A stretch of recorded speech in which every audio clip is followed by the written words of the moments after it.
مسلسل کئی سالوں سے ہم اپنے ملک کے حالات دیکھتے آ رہے ہیں، بد سے بدتر ہوتے جا رہے ہیں۔ کن کن حالات کا تذکرہ کیا جائے، پریشانیاں کن کن باتوں کی، ہر میدان میں مارے ہوئے نظر آتے ہیں، ہم ہر جگہ سے بچھڑے ہوئے نظر آتے ہیں۔ اس کی وجہ کیا ہے؟ مسلمانوں کے حالات کو لے کر سپریم کورٹ نے ایک کمیٹی بھی بنائی کہ حالات دیکھ کر کے ان کی رپورٹ دی جائے، جس کو سچر کمیٹی کہا جاتا ہے، سری کرشنا کمیٹی ہے۔ اس میں جو حالات لکھے گئے ہیں وہ ہندوستان کے شیڈول کاسٹ سے بھی زیادہ بدتر حالات ہیں، مسلمانوں کے حالات۔ میرے عزیزو، آج کے دور میں خصوصیت کے ساتھ جو سب سے برے حالات ہیں وہ خوف اور ڈر کا ماحول ہے۔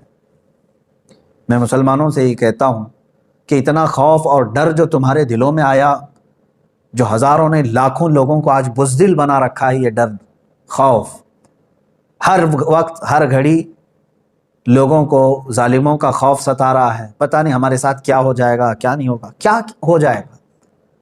اب میں آپ کو بتاتا ہوں کہ یہ سارے حالات کیوں آئے۔ ایک حدیث پاک حضرت ثوبان رضی اللہ تعالیٰ عنہ سے مروی ہے۔ رسول کریم صلی اللہ تعالیٰ علیہ وسلم ارشاد فرماتے ہیں، یوشک الامم ان تداعى علیکم کما تداعى الاکلۃ الی قصعتها۔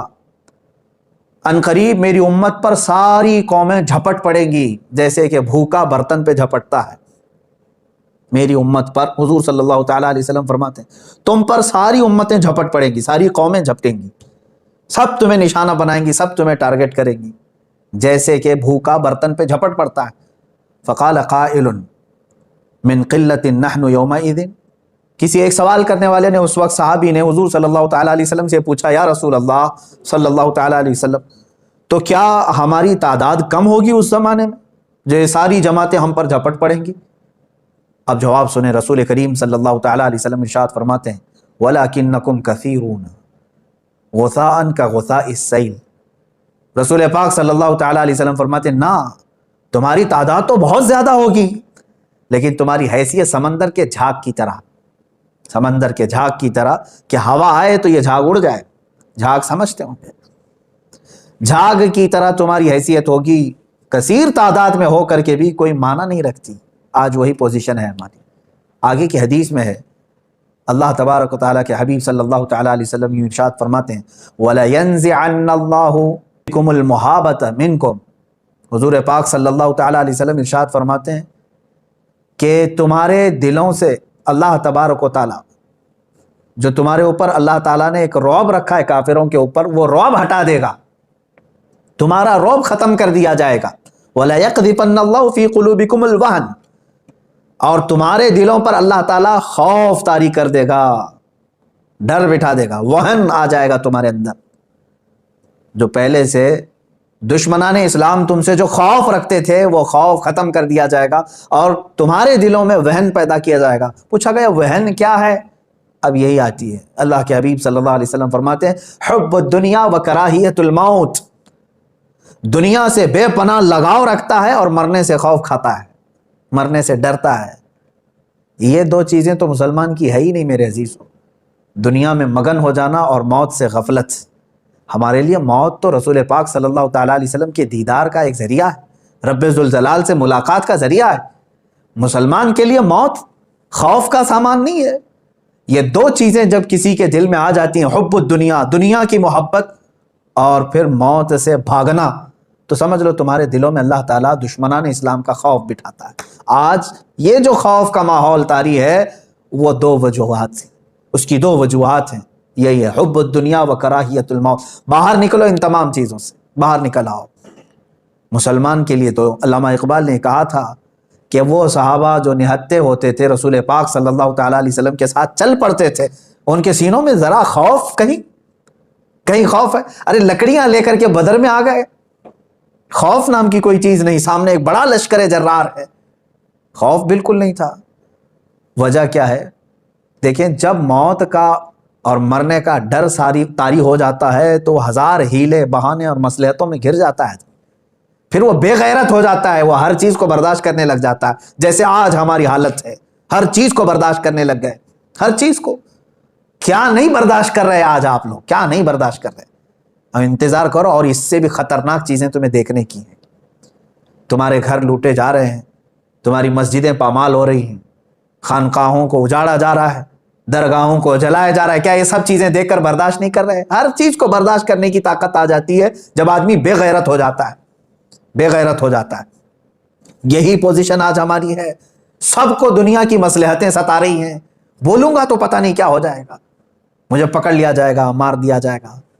صحابہ اکرام جو نکلتے تھے رسول کریم صلی اللہ تعالی علیہ وسلم کے ساتھ, ان کا مطلب یہ نہیں تھا کہ ہم نکل پڑیں گے راستے میں اور ایک بڑی چیز بنا لیں گے, جائیں گے تو مال غنیمت ملے گا اور پھر گھر بنا لیں گے. نہیں, علامہ اقبال نے کہا ہے شہادت ہے مطلوب و مقصود مومن, نہ مال غنیمت نہ کشور کشائی.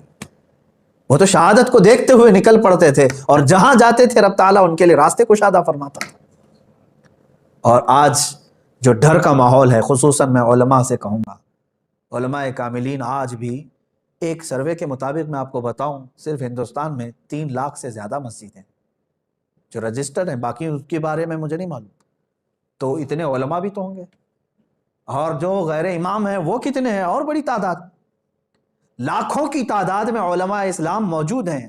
میں بڑے ادب کے ساتھ کہتا ہوں, قابل علماء موجود ہیں. ہو سکتا ہے ان کو بہت ساری مصلحتوں نے گھیر رکھا ہے, بعض حالات ان کے بھی ایسے آ گئے کہ قوم نے بولنے سے روکا, کمیٹیوں نے روک دیا, معاشی حالات نے بولنے سے روک دیا. لیکن اے گروہ علماء, ان تمام بندشوں سے باہر نکل آؤ. اس لیے کہ میں آواز لگاتا ہوں علماء کو کہ ہم وارث ہیں فضل حق خیر آبادی کے, ہم وارث ہیں کفایت علی کافی کے. ہمارے اندر بزدلی نہیں آنی چاہیے, ہمارے اندر خوف اور ڈر کا ماحول نہیں آنا چاہیے. ڈرنے والے اور خوف کھانے والے وہ دشمنان اسلام ہیں. اللہ تبارک و تعالیٰ تمہارا رعب ان کے سینوں پر ڈالے گا, آپ نکلو. اب میں ہندوستانی مسلمانوں سے کہتا ہوں کہ اور کیا کیا چیزیں برداشت کرو گے؟ مجھے بتاؤ, اپنے دل پر ہاتھ رکھ کر کے بتاؤ, کیا اس سے بھی زیادہ خطرناک حالات تم دیکھنا چاہتے ہو؟ تم نے کیا نہیں دیکھا؟ چند سالوں پہلے ہماری مسجدیں شہید ہوئی تو آواز اٹھاتے رہے, کئی لوگ شہید بھی ہو گئے ایک مسجد کے نام پر.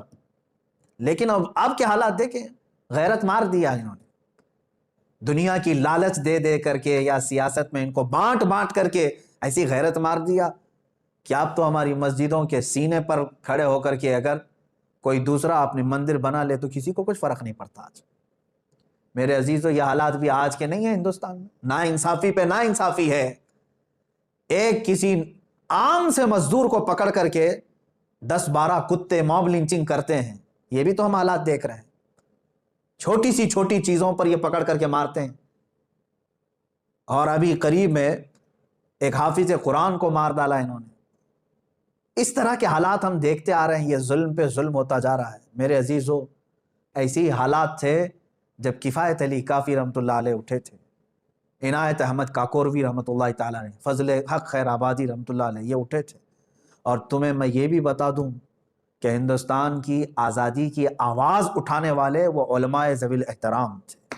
ان کی زبانوں میں اللہ تبارک و تعالیٰ نے وہ طاقت عطا کی ہے کہ یہ انقلاب لا سکتے ہیں, انقلاب لا سکتے ہیں. لیکن اس کے لیے شرط 2 ہی چیزیں ہیں, 2 ہی چیزیں.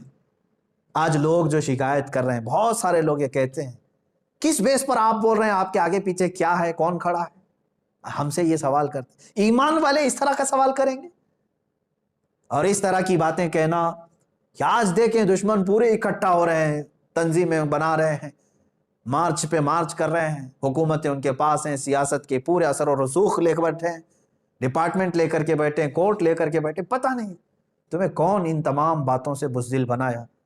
اگر یہ تمام خیالات تمہارے ذہن میں آتے ہیں تو ایک مرتبہ میرے آقا صلی اللہ تعالیٰ علیہ وسلم کے وہ چہیتے صحابہ جو ابھی صرف 4000 کی تعداد میں تھے اور کسرا جیسے سپر پاور کو ختم کرنے کے فیصلے کر رہے تھے, فتح کرنے کی باتیں کر رہے تھے.